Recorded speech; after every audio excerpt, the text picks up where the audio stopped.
bucaqdan demək olar ki, başlayır. Siz nə etməlisiniz bərabər tərəfli üçbucaqda? Bərabər tərəfli üçbucaq görən kimi bucaqlarına 60 dərəcə yazmalısınız.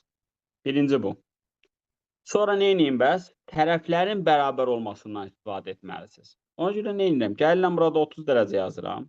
Məsələn, bura 2x olsa, 30-un qarşısındakı hipotenuzun nə idi? Yarısıdır. 60-ın qarşısındakı da digər katetin kökü 3 mislidir. Sonra nə deyirəm? Deyirəm ki, tərəflər bərabər idi. Yəni 2x plus 4 nəyə bərabər idi? X plus 8-ə. X-i də tapıram 4. Gətirib x-in yenə 4 qoyanda tərəfim nə qədər olur? 12. Anladıq? 1. Bucağın 60 dərəcə olmasından istifadə edirəm. 2.